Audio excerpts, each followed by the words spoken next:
हसन साहब फरमा रहे हैं कि नफरत है। हमने तो जो ग्राउंड रियलिटीज देखी है वो काफ़ी चेंज हुई हैं, ख़ास तौर पर ये 10 मई 9 मई के बाद जो मामलात हुए हैं। लेकिन जो जुनेद अकबर साहब फरमा रहे हैं, this is again really alarming considering कि वो एक सूबे के सरबराह हैं पीटीआई के। नहीं, असल में ज़ाहिर बात है चीज़ें बाकी अलार्मिंग हो चुकी हैं, लेकिन खैबर पख्तूनख्वा हुकूमत के लिए अब बात समझें, मौलाना फजल रहमान की जमात जो खैबर पख्तूनख्वा की हुकूमत है उसके खिलाफ तहरीक का उसने एक प्लान दे दिया है, उसने रोड मैप दे दिया है। वो यानी इस महीने के इख्तिताम पर ईद के बाद वो पहला जलसा कर रहे हैं हज़ारा डिवीजन के अंदर। और मौलाना की तहरीक जो है वो बेसिकली पसीने निकाल देगी पीटीआई के। आपने क्या समझा, मौलाना को रोकने की कैपेसिटी पुलिस के अंदर नहीं है, चाहे वो वफाकी पुलिस है चाहे वो खैबर पख्तूनख्वा की पुलिस है। और मौलाना ने अगर सच्चियों पर आ गए तो वाकई इनके लिए मुश्किल हालात है, इनके लिए तो वहां पर मुश्किल है। वो तो करप्शन के ऊपर मामला आ रहा है। अब देख लें कि जो वज़ीर आला खैबर पख्तूनख्वा हैं वो 8 करोड़ रुपया दे रहे हैं लाहौर हाई कोर्ट बार को, क्योंकि वो केसेस लड़े हैं 9 मई वाले, या उनको वहां पर अपनी सपोर्ट चाहिए पंजाब के अंदर। यानी टैक्स पेयर का पैसा जो है वो खैबर पख्तूनख्वा के लोगों का है और बांटा किधर जा रहा है जी? लाहौर हाई कोर्ट बार को जी।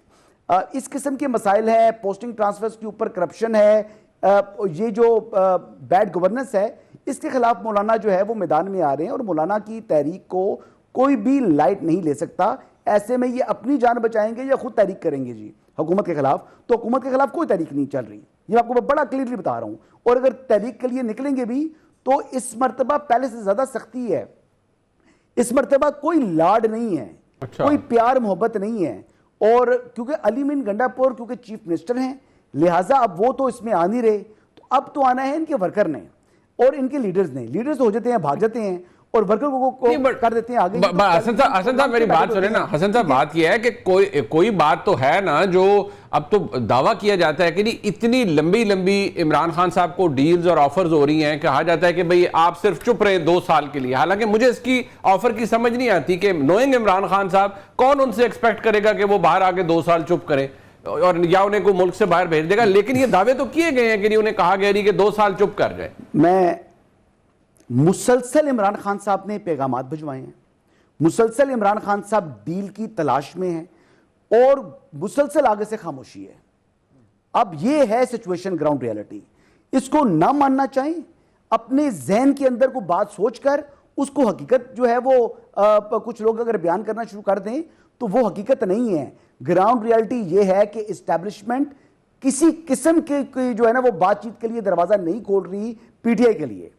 और इसमें बानी जो पीटीआई है वो कहते हैं मैंने बात करनी ही जो है एस्टैब्लिशमेंट के साथ है, मैंने क्योंकि जमहूरी करनी है, जदोजहद करनी है। तो उनकी जमहूरी जदोजहद जो है वो वाया जो है वो जीएचक्यू के गेट नंबर 4 वो ये कहते हैं ना, अकील मलिक साहब के पास ताकत नहीं है ना, इनकी हुकूमत के पास। वो राजा साहब ने भी कहा चाय बिस्किट खाने तो नहीं जाना ना, इन्होंने तो पकौड़े और चाय बिस्किट दे देंगे। देखिए जी, वो भी मलिक साहब का मूड हुआ तो देंगे। पूछ लूंगा।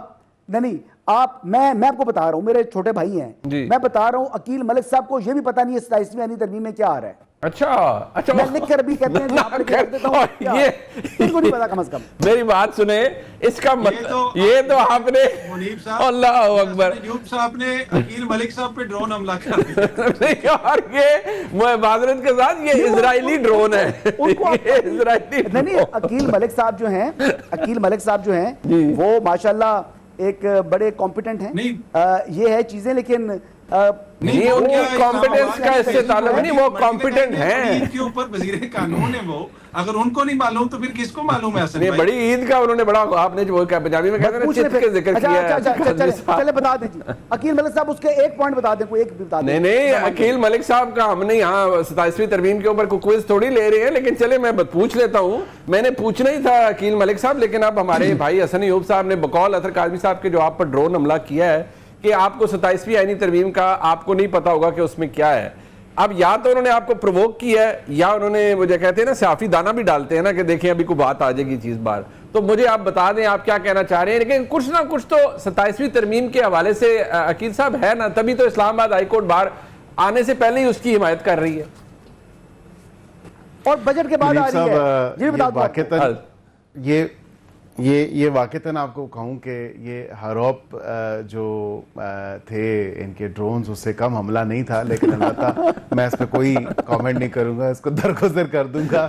लेकिन उनका भी हाल फिर आपने देखा है कि पाकिस्तानी अफवाज ने क्या किया था। वाह वाह वाह। यानी कि अकील साहब ने भी अपनी एंटी ड्रोन गन जो है ना वो निकाली हुई है, वो इसका मतलब है अकील साहब को पता है। उस हवाले से थोड़ा सा तो बता देना उसमें क्या है 27वीं तरमीम में। देखिए, ना वक्त से पहले ना ज़रूर से ज़्यादा, मैं आपको ये बता सकता हूँ ज़रूर, 27वीं हो, 28वीं हो, 29वीं हो, ये इस्तेकाक है पार्लियामान का। अगर जो विजडम है हाउस की, या हाउस ने अगर बेहतर समझा, दोनों both houses of the parliament, senate ने और नेशनल असेंबली ने अगर समझा, एक कंसेंसस हुआ, तो बिल्कुल 27वीं भी ले आएंगे, इसमें कोई ऐसी बात नहीं है।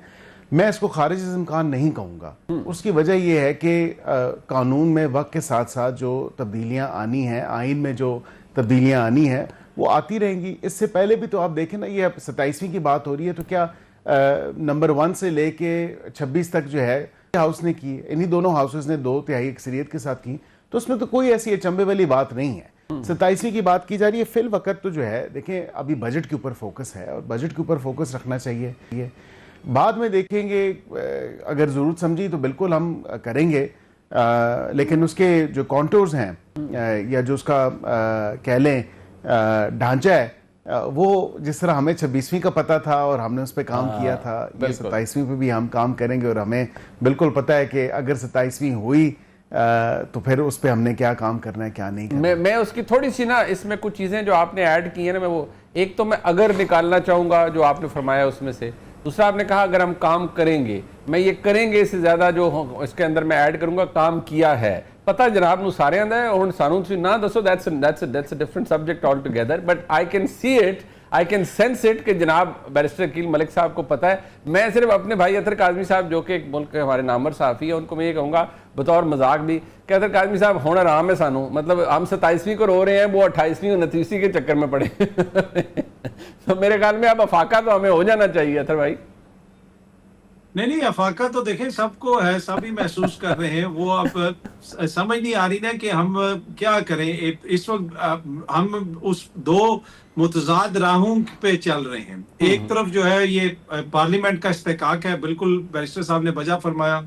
दूसरी तरफ हसन अयूब भाई कह रहे हैं कि जी बैरिस्टर साहब को भी नहीं पता जो आ रहा है, पार्लियामेंट तो बड़े दूर की बात है। तो अब मसला ये है कि इस माहौल के अंदर फिर हम किस तरफ जाएं, क्या चीज देखें। पर एनीवे देखिए, कोई भी तरमीम अगर ऐसी तरमीम लेके आते हैं जिससे कानून के अंदर कोई फायदा होता है, अवाम का फायदा होता है, दीगर मसाइल हल होते हैं, तो वो तो पार्लियामेंट का इस्तेकाक, उस पर किसी को क्या इतराज हो सकता है। जब 20वीं आईनी तरमीम आई तो उस वक्त आपको बताया गया था कि आईनी बेंच बनना जरूरी है, क्योंकि सुप्रीम कोर्ट में मुकदमात की तादाद बहुत ज्यादा है। 22 लाख से मुकदमात तो आपके लोअर जुडिशरी में। क्या 26वीं आईनी तरमीम के आने के बाद अभी तक कोई असेस किया गया है कि कितना अरसा गुजर गया और इस अरसे में कितने मुकदमात कम हुए हैं, वर्कलोड कितना कम हुआ है, और जो आईनी बेंच है उसने कौन कौन से मामलात अभी तक सेटल किए हैं। तो ये भी उसको भी देखने की जरूरत है। बाकी जब हुकूमत की मर्जी होगी तो वो तरमीम लाने की कोशिश करेंगे, क्या उनके नंबर्स पूरे हैं। फिलहाल ये भी देखने की जरूरत पड़ेगी, इसलिए कि पीपल्स पार्टी वाले भी नाराजगी का इजहार करते रहते हैं गाय बगाए।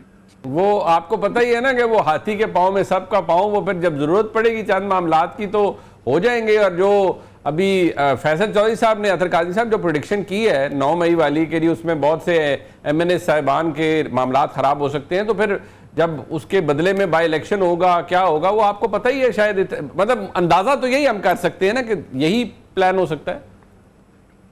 बिल्कुल जी, मैंने आपको पहले ही अर्ज की कि मेरे ख्याल में तो राजा रियाज साहब को लाया जाए और उनको अपोजिशन लीडर बनाया जाए, सारी अपोजिशन को निकाला जाए, आधी हुकूमत को अपोजिशन बेंचेस पे बैठाया जाए, ये इधर से एक करारदाद पेश किया करें, भाग के दूसरी तरफ चले जाया करें, वहां पे जाके मुखालफत किया करें, फिर भाग के दोबारा अपनी सीटों पे आ जाएं, आप ऐसे मशवरे ना दें। अकील मलिक साहब बड़े सीरियसली लेते हैं मशवरों को, उन्होंने इस ऊपर भी कोई तरमीम डाल देनी है। नहीं, राजा रियाज साहब तो इस पार्लियामेंट का हिस्सा नहीं है ना, ये तो ये कह रहे हैं। अब आप ही कोई नाम तजवीज हमें पेश कर दें तो